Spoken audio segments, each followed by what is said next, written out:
والعاقبة للمتقين والموحدين والنار للعاصين الملحدين والصلاة والسلام والتحية والإكرام على نبي الرحمة وشفيع الأمة صاحب الوقار والسكينة المدفون بأرض المدينة العبد المؤيد والرسول الممدد المصطفى الأمجد المحمود الأحمد أبي القاسم محمد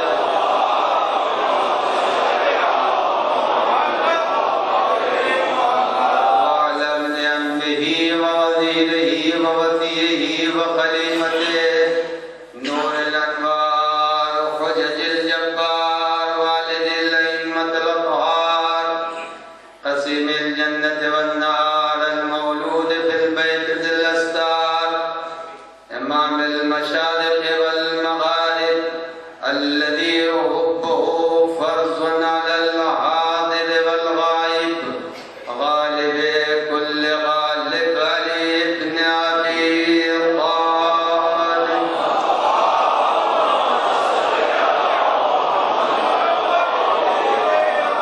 وعلى آله الطيبين الطاهرين المعصومين المنتجبين المخاطبين لا سيما على بقية الله الأعظم حجة بن الحسن المهدي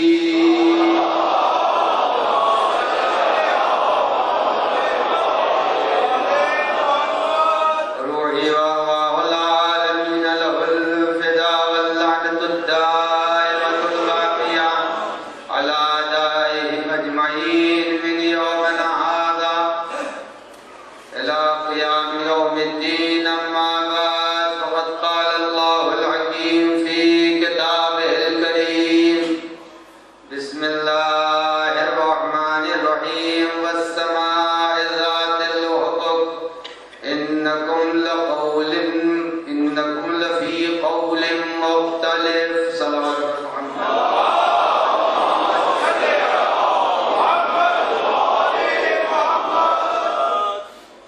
سلسلہ گفتگو میں نے اپنے موضوع عظمت پیغمبر اور مرتبہ رسالت کے عنوان سے کل آپ کی خدمت میں یہاں تک پہنچایا تھا کہ پروردگار عالم نے پیغمبر اکرم صلی اللہ علیہ وآلہ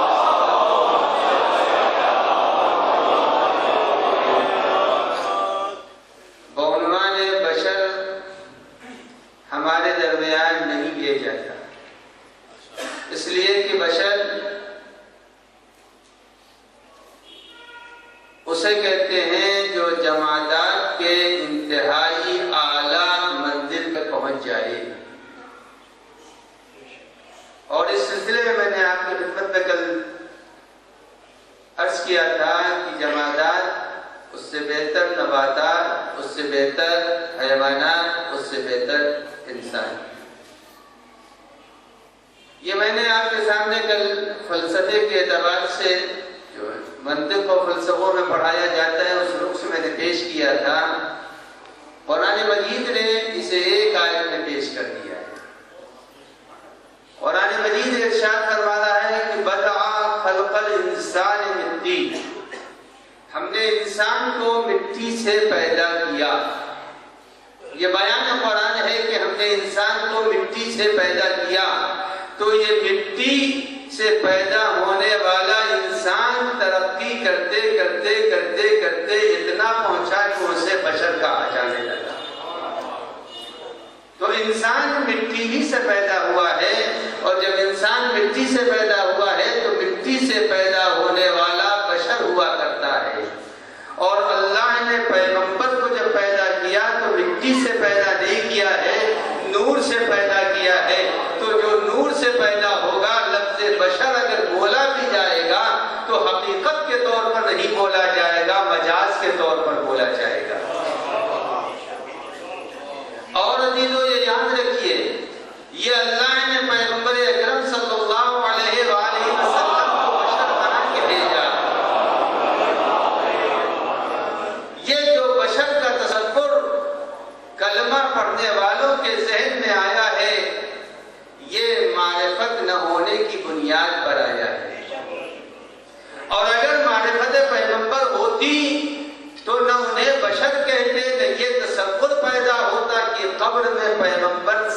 چکے ہیں، ہڈی مٹی میں مل چکی ہے، تصور نہیں ہے، یہ تصور مخالف قرآن ہے۔ جو یہ کہہ رہا ہو کہ پیغمبر قبر میں ختم ہو چکے ہیں، وہ مخالف قرآن بول رہا ہے۔ اگر کسی مسلمان کا یہ عقیدہ ہے کہ پیغمبر مٹ گئے، مٹی میں مل گئے، خاک میں ختم ہو گئے، تو یہ قرآن کے نظریے کے خلاف ہے۔ اس لیے کہ قرآن جب ذکر کر رہا ہے سورہ مبارکہ یونس میں، تو فرما رہا ہے کہ جس وقت دریائے نیل سے فرعون نکلنا چاہ رہا تھا اور دریائے نیل کی موجوں نے آ کے فرعون کو گھیر دیا، اور جب اس نے موت کو اپنے سامنے دیکھا تو اس نے کہا میں اسی طرح ایمان لانا چاہتا ہوں جیسے موسیٰ اور موسیٰ کے ماننے والے بنی اسرائیل خدا پر ایمان لاتے ہیں۔ جیسے ہی یہ اس نے کہا تو پروردگار عالم نے کہا اب کہہ رہے ہو، اب کہہ رہے ہو، قرآن کہہ رہا الآن، اب کہہ رہے ہو کہ میں ایمان لایا، اس سے پہلے تم نے فساد کیا تھا۔ اب اس کے بعد قرآن مجید جناب موسیٰ کے اس دشمن اور خدا کے اس دشمن کا ذکر سورہ مبارکہ یونس میں کر رہا ہے، تو ارشاد باری ہو رہا ہے، انہوں نے چیخا بے بدل کہا اے فرعون تو آج مر ضرور رہا ہے لیکن میں تیرے بدن کو بچا لوں گا اور تیرے بدن کو قیامت تک محفوظ رکھوں گا۔ اب میں آپ کی خدمت میں عرض کرنا چاہتا ہوں، ایک آدمی کا بدن اگر پانی میں ڈوب جائے کتنے دنوں تک باقی رہے گا؟ انہوں نے چیخا کہ بدن نے کہا اے میں تیرے بدن کو بچا لوں گا۔ قرآن کہہ رہا ہے کہ فرعون کے بدن کو پروردگار عالم نے وعدہ کیا میں تجھے مٹنے نہیں دوں گا، تجھے سڑنے نہیں دوں گا، تجھے ختم ہونے نہیں دوں گا۔ دریائے نیل میں جب ڈوبا تو مچھلیوں نے نہیں کھایا، دریائے نیل میں جب ڈوبا تو جسم سڑنے سے محفوظ رہا۔ نوجوان میرے بچے بیٹھے ہوئے ہیں، یہ جا کے تلاش کرے نیٹ کے اوپر، فرعون کی ابھی فوٹو بھی مل جائے گی، حالات بھی مل جائیں گے۔ کچھ دنوں پہلے فرعون کی باڈی سے NDA کا ٹیسٹ ہوا اور جو اس ٹیسٹ سے یہ پتا لگا یہ وہی ہے انسان جو پانی میں ڈوب کے مرا ہے۔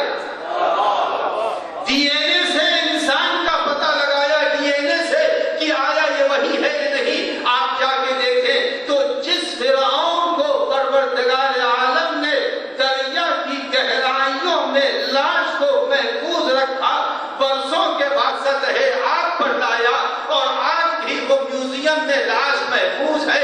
اگر دشمن خدا کی لاش بچ سکتی ہے تو ولی خدا پیغمبر کا جنازہ کیسے نہیں بچے گا؟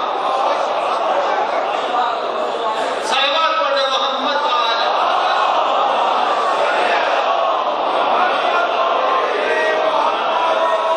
یہ بیان قرآن ہے، ننجیک ببدنک، ہم تیرے بدن کو بچا لیں گے اور بچا کے تیرے بدن کو میں آنے والوں کے لیے عبرت اور نشانی بناؤں گا۔ تو دشمن کا بدن بچ جائے تو کسی کو کوئی حیرت نہیں ہے، اور مرسل آدم کے بدن کے لیے خیال ہے یہ بدن جسم قبر میں جانے کے بعد سڑ گیا، ختم ہو گیا، تو بتائیے نبی کو مانا ہے تو ماننے کے بعد پہچانا یا نہیں پہچانا؟ یعنی انسان مومن کلمہ پڑھنے والا لا الہ الا اللہ محمد رسول اللہ قرآن پر عقیدہ رکھنے والا فرعون کی لاش کی سلامتی کا عقیدہ رکھتا ہے، مگر جس کا کلمہ پڑھ رہا ہے اس کی لاش کی سلامتی کا عقیدہ نہیں رکھتا۔ اب آپ بتائیں پیغمبر کو پہچانا، کیا اسی پیغمبر کو پہچان لیا جس پیغمبر کے لیے یہ عقیدہ ہو، جس پیغمبر کے لیے یہ عقیدہ ہو؟ کیا اسے پیغمبر کو پہچانا؟ عزیزوں یاد رکھیے، علماء یہ جو وبا چلی، اس وبا نے نہ جانے کتنے عقیدوں کو برباد کر دیا۔ یہ جو 7-8 دہائیوں سے وبا چلی جس نے پیغمبر کے وقار کو مجروح کرنے کے لیے سامراج نے جو کوشش کی تھی اس کے جیسے آلۂ کار مل گئے اور 7-8 دہائیوں میں پیغمبر کے مقام کو جو مجروح کیا گیا. عزیزان گرامی میں کتاب کا نام نہیں لے رہا ہوں. علماء اہل سنت کے جلیل عالم نے وفا الوفا میں لکھا پیغمبر اگر مر گئے اور مٹ گئے فنا ہو گئے خاک نے انہیں کھا لیا تو اب یہ بتاؤ یہ واقعات کیسے علماء نے لکھا؟ واقعہ علماء نے کیسے لکھا؟ ایک شخص بھوکا ہے پریشان حال ہے 2 وقت کی روٹیاں نہیں ملی کچھ دور سے وہ زیارت پیغمبر کے لیے آیا اور جب پیغمبر کے حرم میں پہنچا تو مغرب کا وقت گزر چکا تھا. چھوٹا سا مدینہ تھا نہ کہیں دکان ہے نہ کہیں کھانے کے لیے کوئی امکان ہے. ایک مرتبہ نماز پڑھی تھکا ہوا آدمی اور پیغمبر کے قبر کی طرف متوجہ ہو کے کہتا ہے کہ یا رسول اللہ آج میں آپ کا مہمان ہوں بڑا بھوکا ہوں میں آپ کا مہمان ہوں آپ مجھے آج کھانا کھلا دیجیے. یہ کہاں اتنا تھکا ہوا عرب کی گرم دھوپ سے نکل کے آ رہا تھا. مسجد میں پہنچا نماز مغرب پڑھی پڑھ کے سو گیا. اب پیغمبر سے اس نے کہا مجھے مہمان کے لیے میں بھوکا ہوں. پیغمبر اکرم کو اس نے خواب میں دیکھا حضور تشریف لائے ہیں اور لانے کے بعد پیغمبر کے ہاتھوں میں 2 روٹیاں ہیں.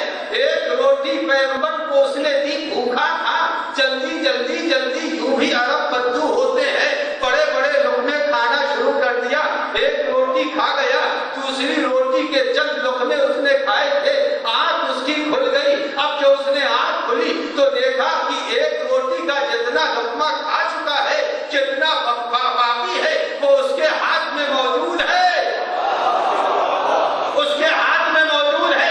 اب یہ بتاؤ یہ وہ پیغمبر ہے جو مٹ گیا ہے مٹے ہوئے پیغمبر نے دیا تھا یا قبر کے زندہ نبی نے عطا کیا تھا؟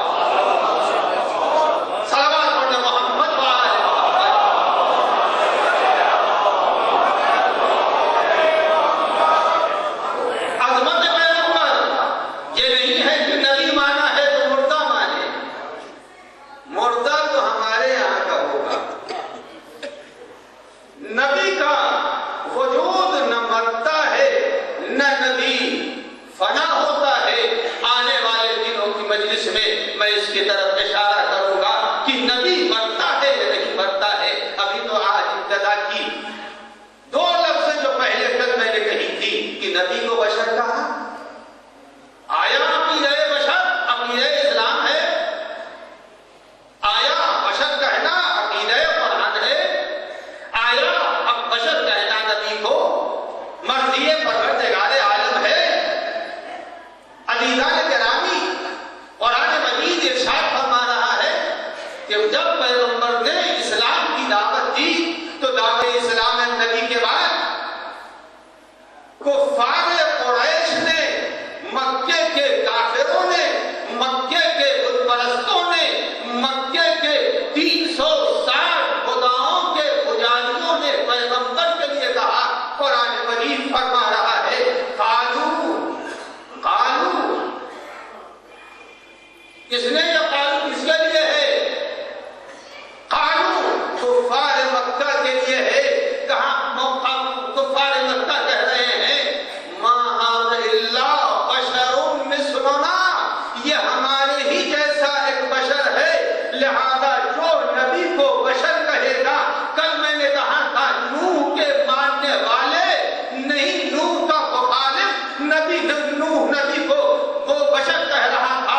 مرسل اعظم کا مخالف کافر نبی کو بشر کہہ رہا ہے. تو اگر کسی نے آج نبی کو بشر کہا تو یہ نہ سمجھے وہ حقیقتاً کلمہ پڑھ رہا ہے بلکہ کفار قریش کی زبان کو ادا کر رہا ہے. نبی بشر نہیں بشر مٹی سے پیدا ہوا ہے. بشر مٹی سے پیدا ہوا ہے نبی مٹی سے پیدا نہیں ہوا. نبی اس وقت ہی نبی تھے نبی مرسل آدم اس وقت نبی تھے جب آدم نہیں تھے. جب آدم نہیں تھے وہ نبی تھے. قرآن مجید کی آیت بعد میں پڑھوں گا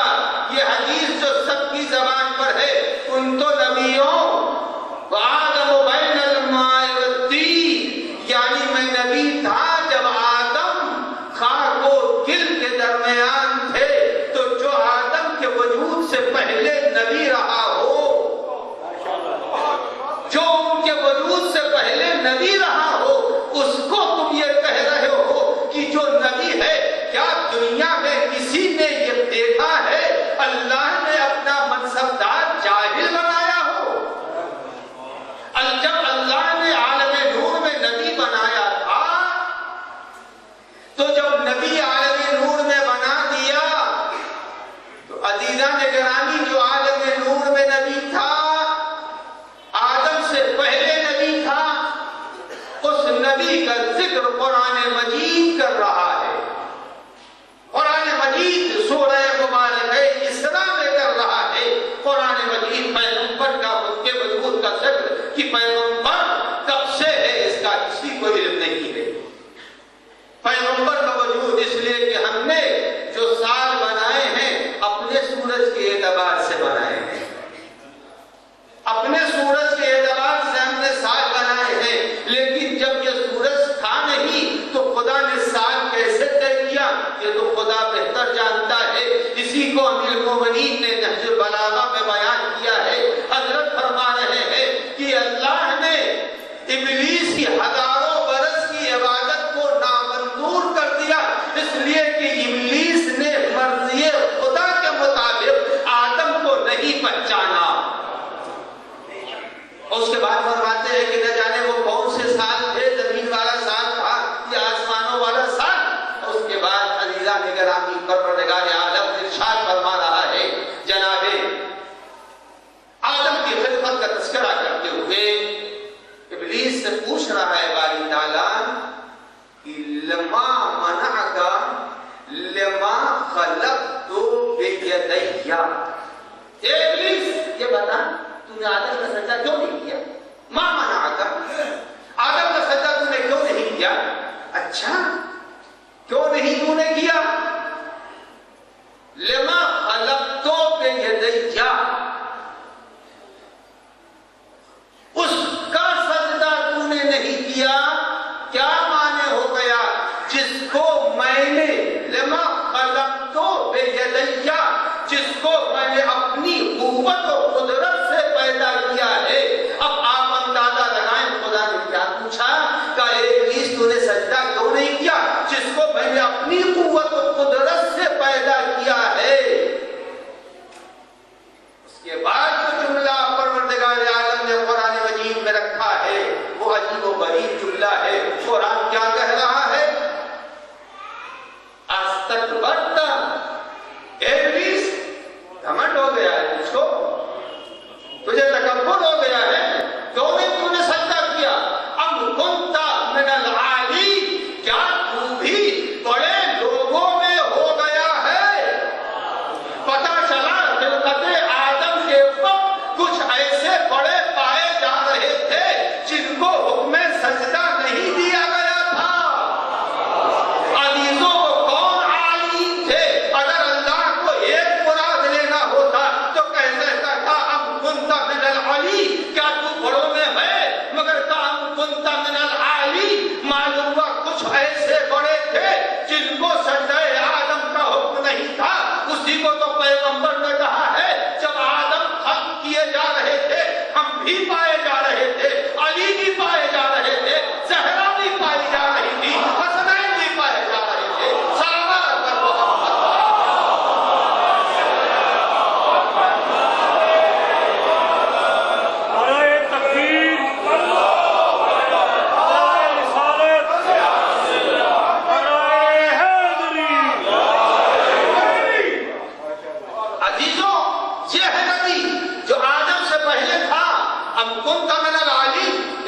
بڑوں میں سے ہو گئے، سب کو سجدے کا حکم دیا۔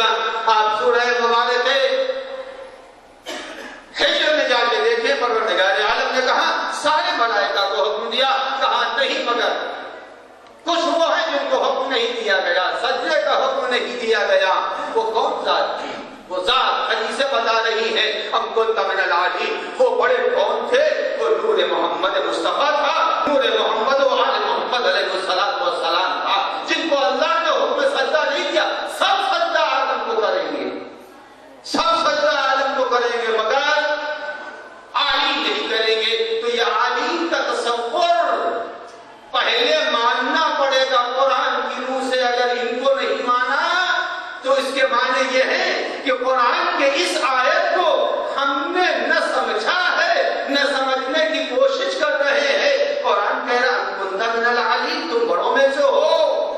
بڑے ماننے پڑیں گے. اور عربی میں جمع کی لفظ استعمال کی گئی ہے. اگر مفرد کی گئی ہوتی تو پتہ چلا ایک نبی تھا. نہیں، نبی ایک نہیں تھا، نبی کا نور تھا. اس نور میں آل محمد کے انوار سمیٹے ہوئے تھے. ایک صلوات پڑھیں محمد.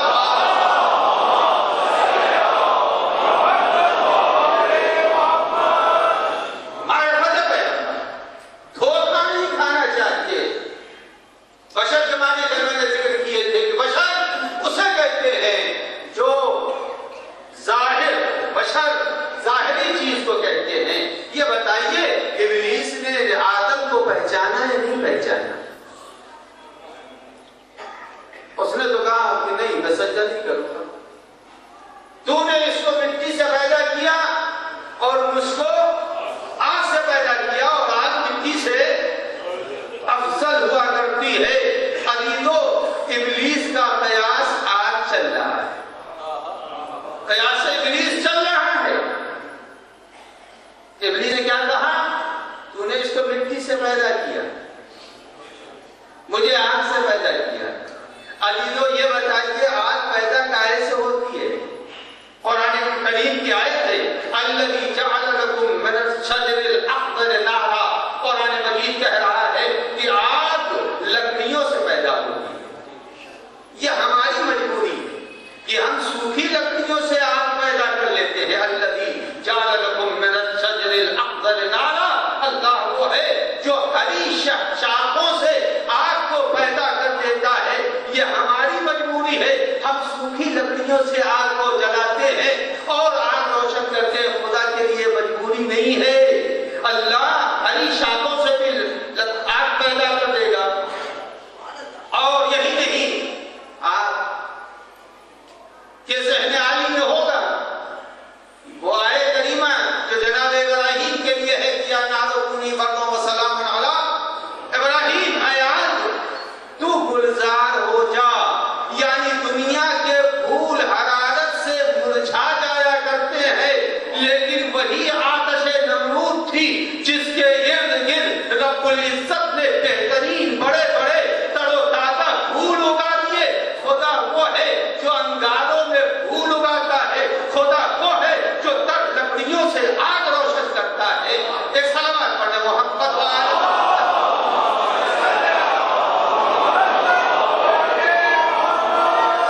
دیکھیے وہ قیاس ابلیس غلط تھا. کیسے غلط تھا؟ ابلیس نے کہا مجھے تم نے آگ سے پیدا کیا. آگ کس سے پیدا ہوتی ہے؟ لکڑی سے. لکڑی درخت ہی تو پیدا ہوگی. درخت کہاں اگتا ہے؟ زمین میں اگتا ہے. بس فرق پہچانیے، فرق پہچانیے. عزیزو لفظیں آپ کے حوالے ہیں. آپ کے اذہان جہاں جہاں جائے میں اس کا ذمہ دار نہیں ہوں، مگر میں آپ کی خدمت میں عرض کروں کچھ وہ ہے خدا کی نظر میں اصل تھی. اللہ نے کہا میں نے آدم کو مٹی سے پیدا کیا، اور ابلیس کی نظر میں فرق تھی. درخت بھی مٹی ہی سے پیدا ہوتا ہے اور درخت ہی سے آگ پیدا ہوتی ہے. ابلیس نے آگ جیسی مٹی سے بدل جانے والی پوزیشن کو دیکھا، مگر اصل مٹی کو نہیں دیکھا، خاک کو نہیں دیکھا. پتا چل گیا ابلیس اور خدا کے نظریے میں ایک بنیادی فرق ہے. جن کی نگاہیں اصل پر ہوتی ہیں وہ خدا کے بتی و فرما بردار ہوتے ہیں، اور جن کی نگاہیں فرا پر ہوتی ہیں وہ نافرمان ہوتے ہیں. بس اپنا اپنا نصیب ہے. عزیزو یاد رکھنا، جنہوں نے نبوت کی گود کو دیکھا وہ نبی پر ایمان لائے، اور جنہوں نے نبی کے حلقے کو دیکھا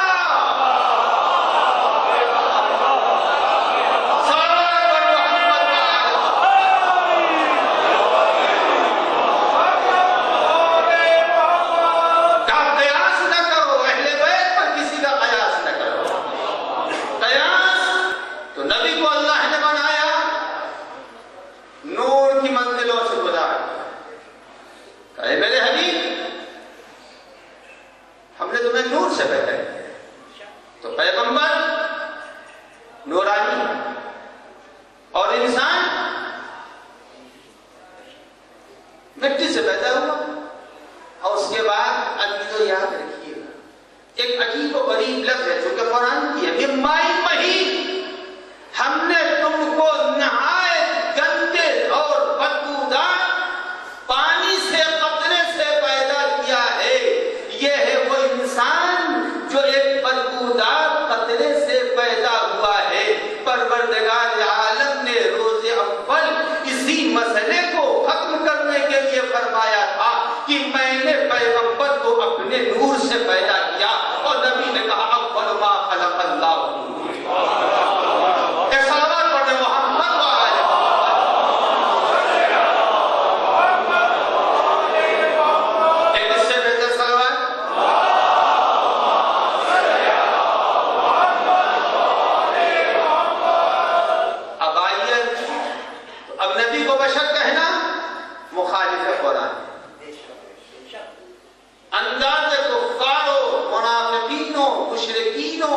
دشمنان انبیاء جو نبی کو بشر کہہ رہے تھے، یہ وہ انداز ہے جو انداز قرآن کے اندر کسی نبی کے لیے نہیں، کسی نبی کے لیے نہیں۔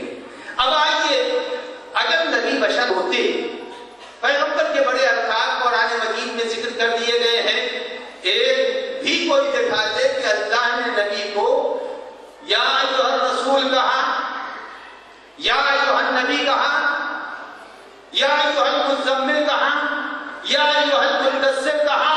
کوئی دکھا دے کہ قرآن میں کبھی اللہ نے نبی سے کہا ہو یا ایھا البشر، یا ایھا البشر کہا ہو؟ جب اللہ نے نبی کو بشر نہ کہا تو آپ چپٹی کا شوربہ، آپ کون ہوتے ہیں نبی کو بشر کہنے والے؟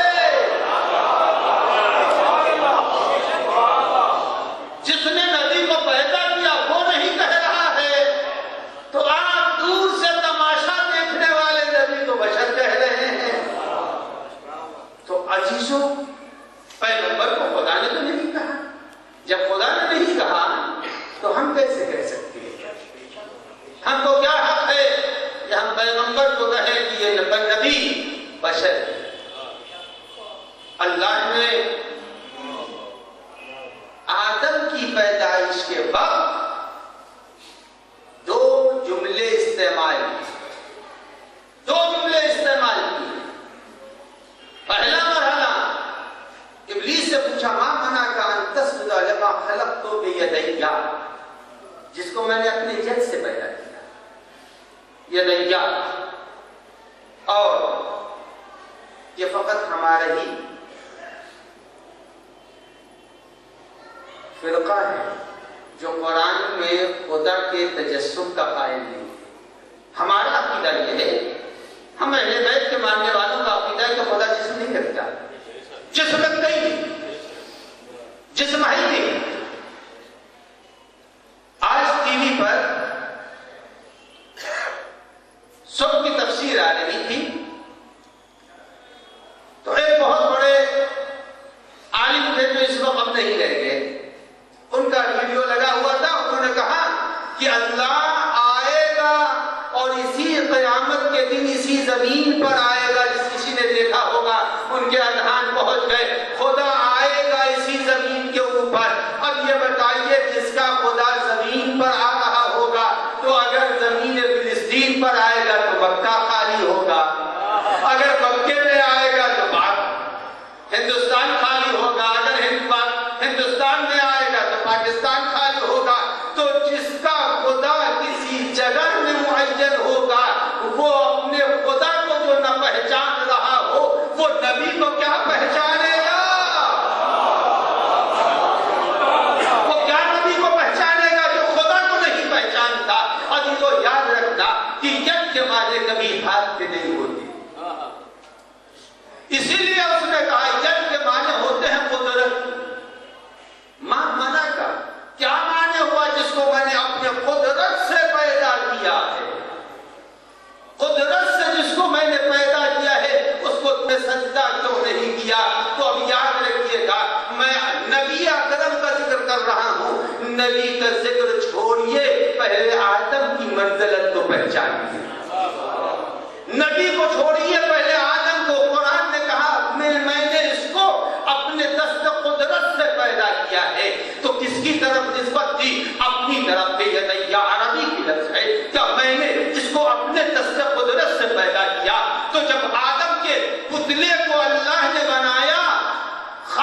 برزخ سے بنایا، خاک برزخ سے بنایا آدم کے پتلے کو، تو اس وقت فرمایا کہ میں نے اسے اپنے دست قدرت سے پیدا کیا ہے، تو نے سجدہ کیوں نہیں کیا؟ اور جب روح ڈالی تو ارشاد فرمایا اذا نفخت فیہ من روحی، یعنی آدم کا پتلا جب تیار ہو رہا تھا تو ید قدرت بھی اس میں لگا تھا اور روح قدرت بھی اس میں شامل تھی۔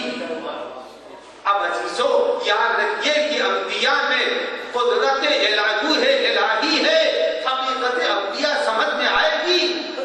پیغمبر بیٹھے ہوئے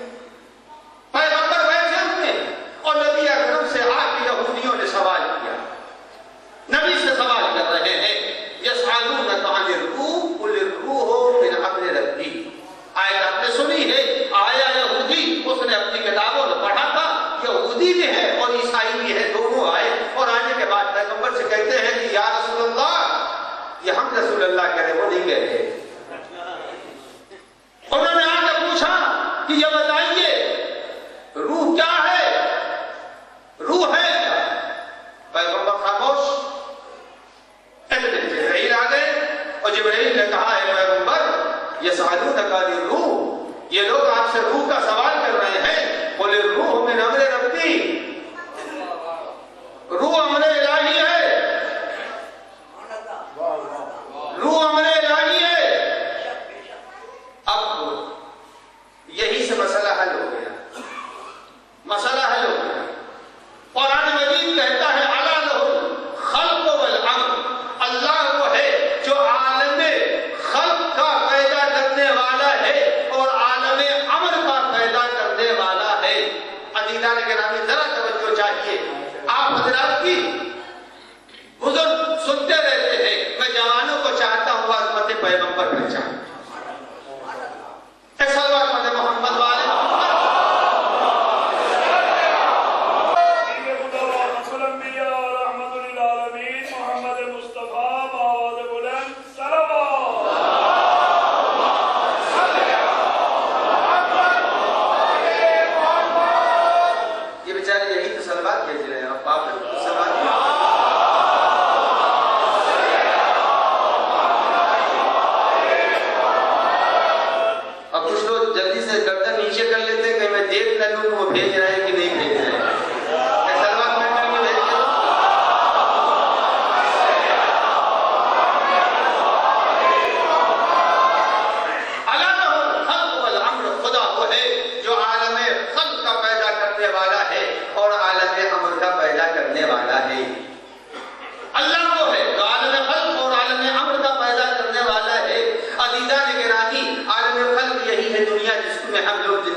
حقیقت کو یہ قرآن بیان کر رہا ہے. آدم کے لیے ارشاد فرمایا کہ اذا نفخت فیہ من روحی، میں جب اس میں اپنی روح ڈال دوں تم سجدہ کرنا. روح عالم قلب کی چیز نہیں ہے، عالم امر کی چیز ہے.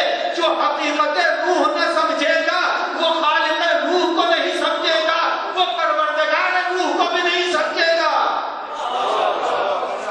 اب روح کو نہیں سمجھے تو روح انبیاء کی الگ ہوتی ہے، ہماری روحیں الگ ہوتی ہے.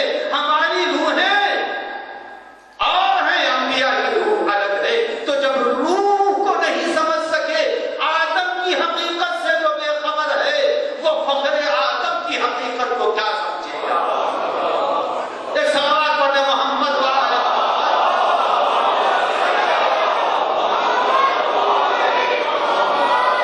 یہ مجبوری ہے. اتنا سمجھ لیجئے پیغمبر کو جتنا قرآن سمجھا رہا ہے. عزیزوں، اس کے پہلے مجھے تو یاد رہتا ہے یہ سارا مسئلہ آیا کیوں، پیغمبر کو کیوں اپنے جیسا، پیغمبر کو کے لیے نامناسب لفظیں کیوں. میں نے اس کے پہلے مرتبہ مجلس میں یہاں بیان کیا تھا کہ ایک شخص نے ایک بازار میں شور مچانا شروع کیا. میں نے دیکھ لیا. لوگوں نے کہا کیا دیکھا؟ کہا میں نے اللہ کو دیکھ لیا. اب ہر آدمی کو شوق دیدار خدا سوال ہوا. اس نے کہا دکھاؤ مجھے بھی. اس نے کہا وہ دیکھو وہ دیکھو وہ دیکھو. کسی کو نہیں دکھائی دیا. تو اس نے کہا اچھا میں سمجھ گیا یہ شخص تھا کون. اس کی ناک کا یہ پوائنٹ کٹا ہوا تھا. جدھر سے جاتا تھا لوگ کہتے تھے یہ نہ کٹا ہے نہ کٹا ہے یہ کٹا ہے. اس نے وہ عاجز آ گیا. اس نے بازار میں شور مچایا کہ میں نے خدا کو دیکھ لیا. اب جب لوگوں کو دکھائی نہیں دیا اس نے کہا مجبوری یہ تمہاری ہے، یہ تمہارے ناک کا پوائنٹ روک رہا ہے. جب تک یہ کٹے گا نہیں اس وقت تک تم دیکھ نہیں سکتے. ایک نے شوق دیدار میں کٹوایا، 2 نے کٹوایا، 3 نے کٹوایا، 4 نے کٹوایا. جب 10-12 کی ناک کٹ گئی تو اب اس نے کہا شور نہ کرنا، اب تو ہم اکیلے نہیں رہ گئے. عزیزوں، تاریخ میں کچھ ایسے بشر پائے جا رہے ہیں جن کی عظمتوں کا کوئی تاریخ میں عطا پتہ نہیں ہے. اگر ان کی عظمتوں کو مانیں گے تو پیغمبر کو پہلے گھٹائیں گے تب کہیں ان کو بڑھائیں گے. صلوات پڑھیں محمد و آل محمد.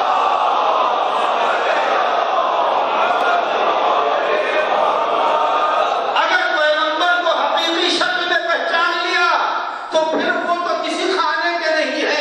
لہذا کا پہلے ان کو لانے کے لیے ان کو پہلے گھٹا دو.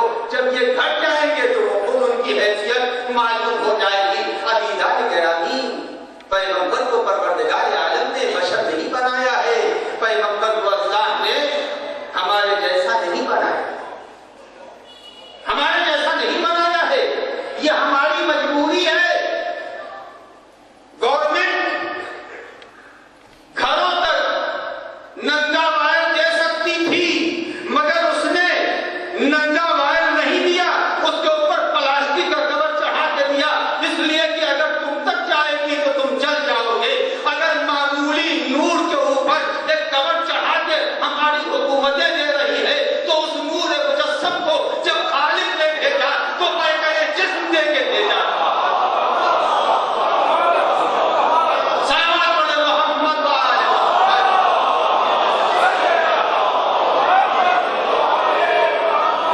یہ ہماری مجبوریاں تھیں. پیغمبر کو اللہ نے بشریت کا لباس دیا مگر وہ بشریت یہ بشریت نہیں تھی جس کا ذکر میں کل کر چکا ہوں. عزیزوں، قرآن مجید کہتا ہے لو کان فی الارض ملائکۃ. قرآن مجید کہہ رہا ہے اگر اللہ نے زمین پر انسانوں کی جگہ کے بجائے، سورہ مبارکہ اسراء میں ہے کہ اگر اللہ نے زمین پر انسانوں کے بجائے ملائکہ پیدا کر دیے ہوتے اور وہ زمین کے اوپر چلتے پھرتے، اگر وہ ملائکہ آخر آیت کا دوسرا حصہ درمیان کی آیت چھوڑ رہا ہوں. اللہ نے ارشاد کہا اگر لو کان فی الارض ملائکۃ، اگر زمین پر ملائکہ ہوتے چلتے پھرتے رہتے، لنزلنا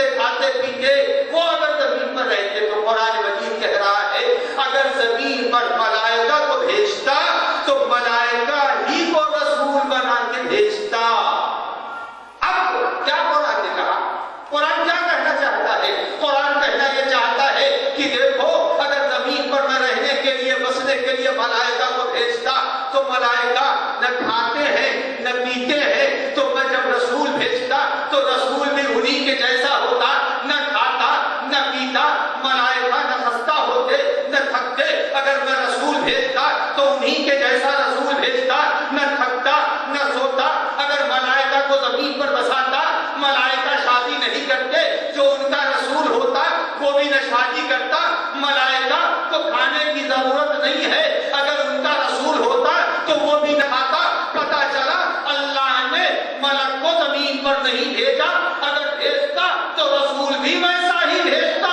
اللہ نے زمین پر ہم کو بھیجا تھا، لہذا ہماری مماثلت کے خاطر اس نے ایک ایسا نبی بھیجا جس نبی کو کھانے کی ضرورت تو ہے مگر ہم محتاج ہیں، وہ جنت سے خوان منگوا سکتا ہے۔ صلوات محمد وعلی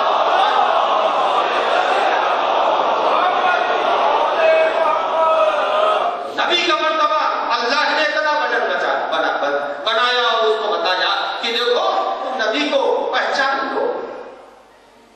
کل کی تبدیل میں آپ کی خدمت میں اگر حیات رہی تو ذکر کروں گا کہ اللہ نے نبی کو جو ایک مرتبہ دیا جسے آج مسلمان نہیں مانتا، وہ کون سا مرتبہ ہے جس کو مسلمان نہیں مانتا؟ وہ مرتبہ کون سا ہے؟ قرآن مجید پیغمبر کے لیے ارشاد فرما رہا ہے، آپ حضرات سورہ جمعہ پڑھتے رہتے ہیں کہ اللہ نے انہیں امیین میں رسول بنا کے بھیجا۔ کیسا مسلمان ہے؟ مجھے نہیں سمجھ میں آتا یہ مسلمان کیسا ہے جو پیغمبر کو امی کہہ رہا ہے، جاہل کہہ رہا ہے۔ یہ کیسا مسلمان ہے جو پیغمبر کو جاہل کہہ رہا ہے؟ یاد رکھیے گا، جس کا نبی جاہل ہوگا اس کی امت پڑھی لکھی نہیں ہوگی، اس کی امت پڑھی لکھی نہیں ہو سکتی۔ نبی جاہل، امت پڑھی لکھی۔ امت میں ایسے لوگ کہ جن کے لیے ہے، کل میں سن رہا تھا، تاریخیں دیکھ رہا ہوں، آپ بھی سنتے ہیں کہ اگر اللہ کسی کو نبی بناتا تو بنا دیتا۔ عزیزان گرامی، نبی جاہل نہیں بنتا، بڑا مدبر بنتا ہے، بڑا تدبیر والا بنتا ہے۔ یہ کیسا نبی ہے جس کو اللہ نے جاہل بنا کے بھیج دیا؟ عزیزان گرامی، معرفت رسول آ جائے، اگر آ جائے حقیقت معرفت، تو پھر انسان اسی دنیا میں جنت کو دیکھ لے گا، اسی دنیا میں جنت کو دیکھے گا۔ کل میں آپ کی خدمت میں عرض کروں گا کہ اللہ نے جناب پیغمبر کو جاہل بنایا تھا۔ کیا جاہل بنایا تھا؟ جاہل کبھی نبوت کر سکتا ہے، جاہل کو کبھی نہیں ہوتا۔ جناب عیسیٰ علیہ السلام کے لیے قرآن مجید نے کہا ہے کہ اللہ نے ان کو بچپن میں علم دیا تھا۔ آتانی الکتاب وجعلنی نبیا، جو فخر عیسیٰ ہو وہ جاہل ہو، اور جو شریعت منسوخ کا خالق ہے وہ عالم پیدا ہو رہا ہے۔ یہ ہے ہمارے آج کے کلمہ پڑھنے والے عزیزان گرامی، نبی کو ویسا مانو جیسا خدا منوانا چاہتا ہے، اور جیسا خدا چاہتا ہے۔ اگر نبی کو کسی نے ویسا مانا تو پھر اس کے فائدے کیا ہوں گے، یہ آنے والے بیان میں آپ کی خدمت میں عرض کروں گا۔ تو اللہ نے صاف و صریح لفظوں میں پیغمبر کا تعارف چند آیتوں میں، اس آیت میں بھی کہا ہے کہ دیکھو قسم ہے آسمان کے راستوں کہ ہمارا حبیب وہ ہے جس کے لیے نہ کوئی اختلاف ہونا چاہیے اور نہ جس کی معرفت میں کوئی کمی ہونی چاہیے۔ اگر تم نبی کو نہیں پہچانتے تو آؤ درے اہل بیت پر آ جاؤ، درے اہل بیت سے نبی کی معرفت حاصل ہو جائے گی۔ میں یہ کہتا ہوں کچھ نہیں، فقط نہیں بلاغا کہ ان خطبوں کو آدمی پڑھ لے جو فضائل پیغمبر میں امیر المومنین نے کہا ہے، صرف ان خطبوں کو پڑھ لے، اس کے اندر پیغمبر کا جو تعارف کرایا ہے اس سے پتہ چلتا ہے کہ اللہ نے پیغمبر کو کس مرتبے تک پہنچایا تھا اور پیغمبر کا کیا مرتبہ ہے۔ اللہ نے پیغمبر کو جو منصب دیا، جو مرتبہ دیا، وہ مرتبہ منصب نہ آدم کو ملا، نہ نوح کو ملا، نہ ابراہیم کو، نہ موسیٰ کو، نہ عیسیٰ کو، کسی نبی کو نہیں ملا۔ وہ مرتبہ جو پیغمبر کو اللہ نے دیا ہے، اور اتنا بڑا مرتبہ اللہ نے پیغمبر کو دیا کہ قیامت تک نام پیغمبر نام خدا سے جوڑا رہے گا، نام خدا سے جوڑا رہے گا قیامت تک۔ اگر اشہد اللہ الہ الا اللہ آسمانوں تک پہنچ رہی ہے آواز، تو اشہد ان محمد رسول اللہ کی آواز بھی ہمیشہ رہے گی۔ اور یہ آواز اشہد ان محمد رسول اللہ کو بچایا کس نے؟ کس نے بچایا؟ یہ آواز اشہد ان لا الہ الا اللہ و اشہد ان محمد رسول اللہ، ان آوازوں کو بچایا کس نے؟ جا کے تاریخ مروج الذہب کو دیکھیے گا، تاریخ مروج الذہب میں ایک قول ملتا ہے کہ ایک حاکم نے یہ اپنے دربار میں کہا تھا کہ جب تک میں اس آواز اشہد ان محمد رسول اللہ کو خاموش نہ کر دوں چین سے بیٹھوں گا نہیں۔ آج وہ دربار تو نہ رہا، وہ حاکم نہ رہا، اس حاکم کا برتن دے کلیم بھی نہ رہا، وہ دربار کھنڈر میں بدل گیا، لیکن یاد رکھیے گا اشہد ان محمد رسول اللہ باقی ہے۔ اور اس بقا کو اگر کسی نے، یہ بقا اگر کسی نے عطا کی ہے تو وہ ذات ہے سرکار سید الشہداء امام حسین نے اس کلمہ لا الہ الا اللہ کو بچایا، اور ایسا بچایا کہ آج تک باقی، آج تک یہ کلمہ حسین کی وجہ سے باقی ہے۔